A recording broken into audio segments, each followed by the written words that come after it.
Diabetes. जो लोग dialysis कर रहा है, हाँ, किडनी डायलिसिस। किडनी डायलिसिस कर रहा है और थेरापी कर रहा है, वो उसके लिए यूजफुल है। ये बहुत ज़्यादा यूजफुल है दोस्तों। आप इसके माध्यम से किडनी डायलिसिस की जो फ्रिक्वेंसी है उसको कम कर सकते हैं। और यदि 30-40% ही किडनी डैमेज हुई है तो डायलिसिस बंद भी हो सकता है। बट किडनी डायलिसिस वालों को पानी, वाटर इंटेक कम करना है, कम रखना है। ये डिपेंड करता है कितना क्रिएटिनाइन लेवल है। तो क्रिएटिनाइन लेवल जब आपका पैथोलॉजी लैब से चेक हो जाएगा आपका, उसके अनुपात में पानी का आपको कंज्यूम करना है, इंटेक करना है। तो इसको लेते समय हम हमेशा हर एक को बोलते हैं कि वाटर इंटेक 4 लीटर होना चाहिए डेली का। लेकिन किडनी पेशेंट या किडनी डायलिसिस वालों को पानी इंटेक कम ही रखना है, ज़्यादा नहीं पीना है, नहीं तो दिक्कत हो जाएगी। किडनी डायलिसिस में होता क्या है एक्चुअल में, हमारी किडनी में करोड़ों फिल्टर है, छोटे छोटे फिल्टर है। वो फिल्टर जब खराब होने लगते हैं तो हमारी बॉडी में टॉक्सिन क्लीन नहीं होता है। यूरिनल सिस्टम जो है हमारा वो प्रॉपर्ली वर्क नहीं करता है, बार बार यूरिन जाना पड़ता है, पाँव में सूजन आ जाती है। क्यों? टॉक्सिन इकट्ठा हो रहा है ना पाँव में। जिसके जब बहुत ज्यादा सूजन आ रही, समझ लो किडनी में इश्यू है। सूजन का इलाज मत करो, किडनी का इलाज करो। क्लियर? और यदि किसी की यूरिन में बहुत मतलब येलो कलर के इस तरह की यूरिन हो रही है, मतलब किडनी प्रॉपर्ली फंक्शन नहीं कर पा रही है, तो उस समय में निगेला और इसका यदि आप कॉम्बिनेशन देते हो, पानी कम से कम पिए आदमी। देखो कोई चीज थैली ऑलरेडी फटी हुई है, सपोज एग्जांपल है ना, आप उसमें और वजन डालोगे तो और जल्दी फटेगी ना। किडनी क्या करता है, ब्लड को क्लीन करता है, ब्लड में से जो भी कचरा है उसे निकाल के यूरिन के माध्यम से बाहर फेंकता है। अब वो वैसे ही काम नहीं कर पा रहा है और आप और ज्यादा पानी डालोगे, जितना पानी पियोगे उतना पानी किडनी में ज्यादा जाएगा फिल्टर होने के लिए, तो उसे ओवर वर्क करना पड़ेगा, तो उसे इश्यू क्रिएट होंगे और ज्यादा खराब होगा। तो कम पानी पीने के लिए इसीलिए बोलते हैं किडनी पेशेंट को, इसको चाहिए पानी बहुत ज्यादा। अब ध्यान देना, ये तुरंत ब्लड सेल बनाता है और जब किडनी खराब है उस समय ब्लड सेल बन रहे हैं, पानी शरीर में जो भी एक्स्ट्रा है जो कि किडनी में जाके किडनी से ज्यादा वर्क करा रहा है, ये उस पानी को खुद खींच लेता है। किडनी से पानी खींच लेगा तो किडनी को कम से कम काम करना पड़ेगा, किडनी बहुत तेजी से रिकवर होती है। लोड कम होगा। किसी के पेट में पानी भर जाता है बार बार, लीवर प्रॉपर काम नहीं करता है तो पेट फूलता है, पेट में पानी भर जाता है, ये उस पानी को खींच लेता है, शरीर को भी स्वस्थ करता है और पानी की समस्या को भी खत्म कर देता है। अच्छा, इसका ओरिजिनल कैसे पता चला? हाँ, ओरिजिनल कैसे पता पड़ेगा? 2008 में जब डॉक्टर फ्रेड जूली ने इसकी खोज करी, डॉक्टर फ्रेड जूली स्विट्जरलैंड के एक साइंटिस्ट जो कि उस समय नेस्ले, वो मैगी आता है ना जो कंपनी बनाती है, नेस्ले कंपनी में रिसर्च हेड थे। दोस्तों 1960 से स्टेम सेल थेरेपी, इसके ऊपर लगातार साइंटिस्ट वर्क कर रहे हैं। साइंटिस्टों का एक ही उद्देश्य है, कुछ ऐसा किया जाए जिससे इंसान की हर तरह की परेशानी को या ऑर्गन के डिसऑर्डर को या ऑर्गन के फेल्यूर होने के बावजूद ऑर्गन को फिर से जिंदा किया जा सके, उसके ऊपर काम कर रहे हैं। और स्टेम सेल थेरेपी ने यह साबित किया है कि किसी भी तरह की शरीर में कोई भी घातक बीमारी है, कैसी भी है, उसको ठीक किया जा सकता है स्टेम सेल की मदद से। इसके लिए बैंक बनाए गए, लेकिन वो आज भी बहुत कॉस्टली है system, human stem cell therapy वाला। डॉक्टर फ्रेड जूली ने देखा बहुत सारे पौधे ऐसे हैं, जैसे हम किसी गुलाब के तने को काट कर नई जगह लगा दें तो फिर एक नया गुलाब का पौधा बन जाता है। बहुत सारे जीव ऐसे हैं जो अपनी बॉडी को रीजनरेट कर लेते हैं, फिर से जिंदा कर देते हैं। तो उन्होंने पौधों को, फलों को, इनको अपना रिसर्च का आधार बनाया। तो रिसर्च में चूंकि वो भी वहाँ के निवासी है स्विट्जरलैंड के, उन्हें 2 ऐसे पौधे मिले।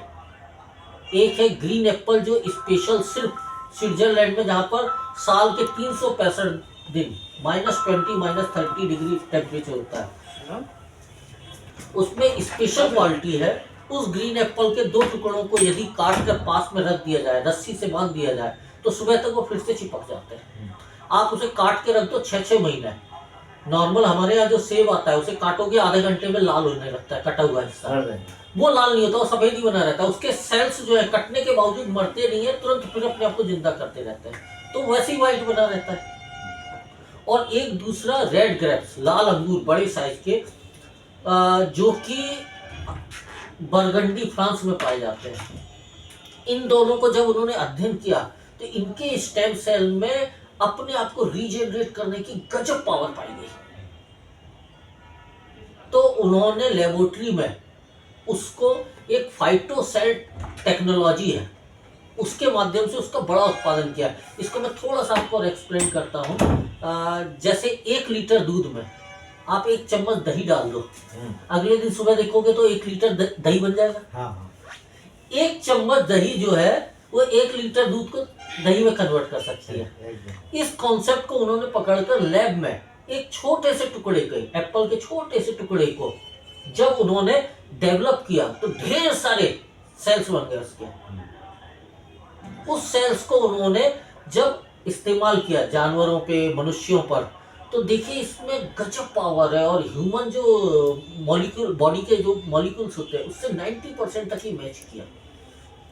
और किसी भी इंसान को दिया जा सकता है, लेकिन एक इंसान का स्टेम सेल दूसरे को नहीं दिया जा सकता, लेकिन प्लांट स्टेम सेल जो है वो किसी को भी दिया जा सकता है।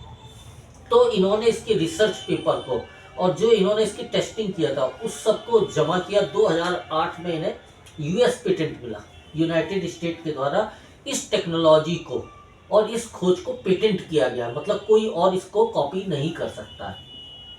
और ये कहलाया फाइटोसेल टेक्नोलॉजी। ठीक है। सारी जानकारी मिल गया है ना। मेरा एक और सवाल है। ये कंपनी कहाँ का है ना? ये सब ये आयुर्वेदिक जो आप बोल रहा है, ये rare Ayurvedic, world class Ayurvedic के जो प्रोडक्ट बन रहा है ना, ये कैसे बनता है? और दूसरी बात, लोगों में एक बात है क्योंकि जो एलोपैथी है वो तो रिसर्च करके, है ना, साइंटिस्ट लोग रिसर्च करके वो बनाता है, लेकिन ये जो आयुर्वेदिक का प्रोडक्ट है ना, इसका एक कैसे बनता है? मेरा मानना है ये हम लोग का कैसे विश्वास करना कि ये लेने से, है ना, हम लोग सही मात्रा में वो कंज्यूम कर रहा है और इसका साइड इफेक्ट नहीं हो रहा है ना, ये हम कैसे इसको बिलीव करना। और दूसरी बात है, ये जो ग्रीन एप्पल है जो स्विट्जरलैंड से आता है, आप बोल रहा है, ये इतना सारे लोग का, है ना, कैसे ये अवेलेबल होगा? मेरा मानना है ना। बाद में ये फिर क्या है, ये कंपनी थोड़ी देर के बाद फिर डुप्लीकेट हो जाएगा, तो डुप्लीकेट प्रोडक्ट आ जाएगा, तो है ना, इसका आपका क्या कहना है इसमें? सबसे पहले मैं आपकी तारीफ करूंगा, इतना प्यारा क्वेश्चन मेरे से आज तक कभी किसी ने नहीं पूछा है कि एक तो ये प्रोडक्ट, जैसे हम एलोपैथी के रिसर्च पेपर पढ़ते हैं तो हमें कॉन्फिडेंस है, इसकी वैज्ञानिक जांच हो गई है, सरकार ने इसे अनुमोदन दिया है। तो आपकी जानकारी के लिए मैं बताऊं, भारत सरकार ने एक आयुष मंत्रालय बनाया, उसकी अपनी एक अलग वेबसाइट है, एक मंत्रालय विभाग है जो आयुर्वेदिक प्रोडक्ट्स की लैब टेस्टिंग करता है, उनके रिसर्च पेपर को पढ़ता है, फिर उसे आयुर्वेदिक प्रिपरेटरी मेडिसिन के रूप में लाइसेंस प्रोवाइड कराता है। हमारे आप जितने भी प्रोडक्ट्स देखेंगे, ये देखिए उसमें मैन्युफैक्चरिंग लाइसेंस ही ऊपर लिखा हुआ, जो ये आयुष मंत्रालय द्वारा रजिस्टर्ड, इसके रिसर्च पेपर जमा है, इसकी टेस्टिंग हो चुकी है ह्यूमंस के ऊपर, उसके आधार पर इसे सर्टिफिकेशन मिलता है। हमारे सारे प्रोडक्ट जो है वो सर्टिफाइड है आयुष मंत्रालय भारत सरकार के द्वारा। कुछ तो इसके जो रिसर्च पेपर में जो वैज्ञानिकों ने रिसर्च किया था उसके आधार पर इसकी डोजेस तय है, कुछ हमारे अनुभव भी है। क्योंकि लोगों का एलोपैथी में बिलीव क्या है, वो हॉस्पिटल जाता है, डॉक्टर को दिखाता है ना, डॉक्टर तो बहुत ट्रेंड है ना, बहुत जो प्रिस्क्राइब करता है वो बिलीव होता है ना, जो डॉक्टर प्रिस्क्राइब करता है। लेकिन आयुर्वेदिक में लोगों क्या है, इंस्टेंट टू बिलीव करना, वो लोग थोड़ा डर जाता है ना। आपका कहना एकदम सही है, लेकिन हमें चीज़ों को समझना पड़ेगा। ये हमारा जो बिलीफ सिस्टम है ये हमने नहीं बनाया, हमें पता भी नहीं है कि एलोपैथी क्या होता है। जो हमने सुना वो हमने गुना, जो हमें बताया गया वो हमने माना। अभी तक किसी ने आयुर्वेद के बारे में सुनाया नहीं है, बताया नहीं है, इसलिए लोग मानते नहीं है। असल चीज ये है कि जानकारी का अभाव है। एलोपैथी की कोई जानकारी या किसी को कोई समझ नहीं है। देखो मैं आपको बताता हूँ, एलोपैथी का जन्म हुआ है यूरोप में। हाँ, एग्री? यूरोप में साल में 9 महीने 10 महीने बर्फ पड़ी रहती है। वहाँ इतनी जड़ी बूटियां और ये सब अवेलेबल ही नहीं है, ना फल फ्रूट्स वगैरह अवेलेबल है, लेकिन बीमार तो वो लोग भी पड़ते हैं। चिकित्सा की पद्धति जैसे हमारे देश में 5000 साल पहले आयुर्वेदिक चिकित्सा के रूप में जन्म ली थी। आप आयुर्वेद को छोटा बोल रहे हैं, ये 5000 साल पुराना ज्ञान है दोस्तों। यूरोप में उन्होंने चिकित्सा पद्धति में जानवर और जानवरों के पार्ट्स को निकाल कर मॉडिफाइड करके उससे दवाइयां बनाई, उससे केमिकल्स बनाए। उन केमिकल्स को यूज करने से लोगों को शारीरिक समस्याओं से मुक्ति मिली। लेकिन वो किनको ध्यान में रख के बनाए गए? यूरोपियंस देश को, वहां के लोगों को, नागरिकों को। अब आप मुझे बताइए, क्या आप यूरोपियन हो? आपका बॉडी जो है यूरोपियन बॉडी है क्या? नहीं। वहां पर साल में 9 महीने बर्फ रहती है। इतनी ठंडी जगह पर जानवरों के गर्म, हाँ, उससे जो दवाइयां वो उन्हें नुकसान ज्यादा नहीं करती, साइड इफेक्ट नहीं करती। लेकिन जब हम वही चीज को लेते हैं, हम तो हिंदुस्तानी है ना भैया, हम गर्म जगह पे रहते हैं, तो वो हमारी बॉडी में हीट करती हैं, साइड इफेक्ट होता है। हर एलोपैथी दवाई के साइड इफेक्ट है, ये तो आप मानते हो। हमारे किडनी, हमारे लीवर, हमारे हार्ट को डैमेज करती हैं दवाइयाँ, क्योंकि वो बहुत ज़्यादा गर्म होती हैं। इसीलिए नॉर्मल हर एलोपैथी दवाई को क्या बोला जाता है? खाने